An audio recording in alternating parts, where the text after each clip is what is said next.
Um, let's go to Rahman till then. Assalamu alaikum, brother Rahman. Wa alaikum salam. Can you hear me? Yes, how are you, brother? Alhamdulillah, I'm good. I'm good. So yeah, I listened to that debate discussion that you had recently with Adnan Rashid. Quite a lengthy one and quite interesting. The first thing I want to mention is, just so I fully understand this, when you say what was the term? Something jawab, azami jawab. Can you define what that exactly is? Yes, brother. So basically, ilzami jawab, when you're in a debate with someone, right? Sometimes you need to give them an answer which silences them, and you give it to them not saying what you yourself believe, but you throw something back at them. Let me give Got you it. an example. Got it. It's in No, the no. Quran as well, but I'll give you an example because you left Shiaism recently, right? So I'll give you an example from Shia Islam, okay? There was a debate with Shah Ismail Shahid, and he was debating a Shia, and the Shia said Hazrat Ali radiallahu anhu never swore, and Hazrat Muawiyah radiallahu anhu used to swear a lot. So Shah Ismail Shahid said, he responded to them, he said, okay, so Ali never swore, Muawiyah swore, you Shias are followers of Muawiyah, and I'm the follower of Ali. Do you understand that? Got it. Because Got it. Yeah. Shias Yeah. swear at the Sahaba. So he's saying you people are with Muawiyah, although his view isn't Muawiyah radiallahu anhu swore at Sahaba. So this is I got it. Islami Yeah. Jawab. It's used in debates. Okay, got it, got it. Now I understand that. To be honest, I had a feeling that's what it meant, but I just wanted to make sure that's what it was. So yeah, when I was watching that video, right, it was quite interesting because, to be honest, you both made good points. The point that I think the good point that you made was you mentioned that, hey, um, yes, Mirza Ghulam Ahmad is saying some things, but we have other Sunni scholars out there which also say that. So if you're condemning Mirza Ghulam Ahmad for saying that, then you have to condemn these other scholars because the thing that's being said is wrong, irrespective of who's saying it. Now, for me, that was just quite simple, right? So I was hoping Adnan Rashid would have just said, yeah, fine, I disagree with those scholars. Job done, move on to the next topic. But it took a long time, and I don't think he actually said, yeah, I disagree with those scholars. He didn't even say that. He Yeah, just he kept didn't. He talking. didn't. Yeah, which I found out a bit, if we're playing it fair, right? Well, if somebody says something that's wrong, it doesn't matter who's saying it. Well, the Exactly. thing that's being said is Alhamdulillah, I'm wrong. So so you, happy someone understands. I thought yeah. only So Ahmadis understand, but just so everyone knows, Rahman is not an Ahmadi. So Alhamdulillah, he has understood. So yeah, my job is done. Alhamdulillah. yeah. So I mean, it was quite simple. Just say, oh yeah, that was wrong. The scholars made a mistake, and fine. But maybe he didn't want to say it because it would have led to something else. But if Exactly. if, If if he we're says speaking it, then freely and if yeah, we're being honest, like the first hour we were just talking about the same thing, and I was just yeah, like, I agree. let's just get it over and done with, right? Now, so that's fair play to you, to be honest. But there's one thing that I think he mentioned, which I wasn't quite sure of the response from your end, and I was hoping to get some clarification, essentially. So, um, obviously, you pulled out some quotes about Mirza Ghulam Ahmad, about him being involved in some decent acts with other people, and obviously the whole thing about drinking alcohol. And from the quote he used, what it seemed to me was it was quite obvious that Mirza Ghulam Ahmad was speaking to essentially Muslims and addressing them. But I think what you mentioned was it wasn't addressing the Muslims. And I wasn't be able to follow that.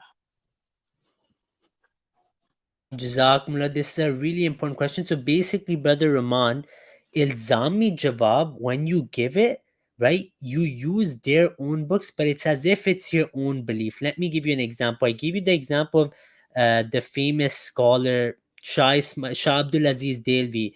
When the Christian said to him that, I didn't give you this example yet, actually. The Christian said to him that, look, our your Prophet Muhammad sallallahu alaihi wasallam, Hazrat Hussein radiallahu anhu, he was killed, right?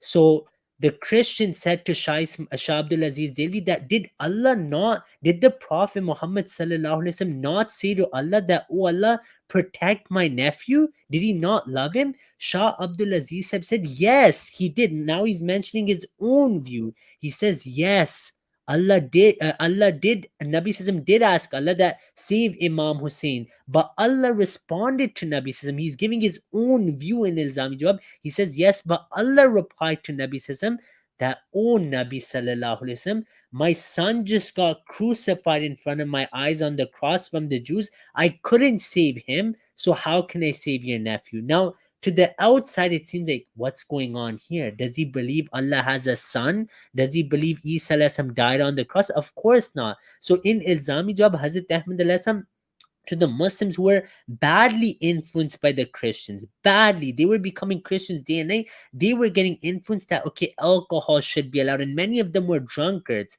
Hazrat Ahmad responded to them that, you people are being influenced by the Christians. Come to the infallible Prophet, Nabi Sallallahu Alaihi Wasallam, who never drank. Now, the point used is that the infallible ones don't drink. And he gives the example of Nabi Sallallahu and says he's infallible. But in his own books, everywhere he says Isa is infallible, and that the Torah doesn't allow drinking, and Isa followed the Torah. So even there, it's Ilzami Jawab to those Muslims, and that book is actually addressing Christians as well. And on the same page, he says this is the Injili Messiah, not the Messiah of the Quran. Okay, so just on that note, you're saying basically Mirza Ghulam Ahmad does have other books which he'd written in which he clearly states his these beliefs which are aligned with the majority of Muslims, right? Exactly. It's like someone coming up today and saying Shah Abdul Aziz Delhi believed Isa is God because he said in this writing that Allah said, I wanted to save my son.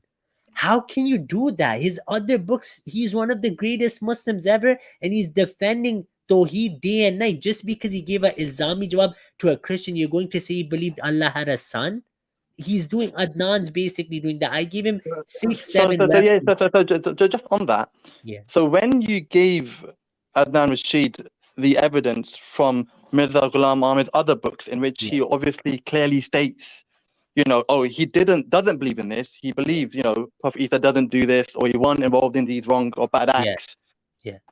Then isn't that game over? Like, I don't understand. Like, isn't it obvious? I don't know. Am I missing something? No, I don't get it. You're not missing anything, brother. Everything you're saying is right. It was game over, which is why Adnan accepted in the debate that, okay, there are contradictions, but this isn't called a contradiction. It's called Ilzami Jawab versus your actual view. Like, you cannot say Shah Abdul Aziz Delhi contradicts himself because he said Allah has a son here. That's not his view. So Adnan in the debate, and I made a YouTube short on this, you can check this as well, where it's Adnan himself said that, okay, there's a contradiction. Let me tell you something which is really important to know. You have to put yourself in that time where Christians were leaving Islam where Muslims were leaving Islam day and night for Christianity, which is why, you know, they Hazrat Ahmad used this Ilzami Jawab approach.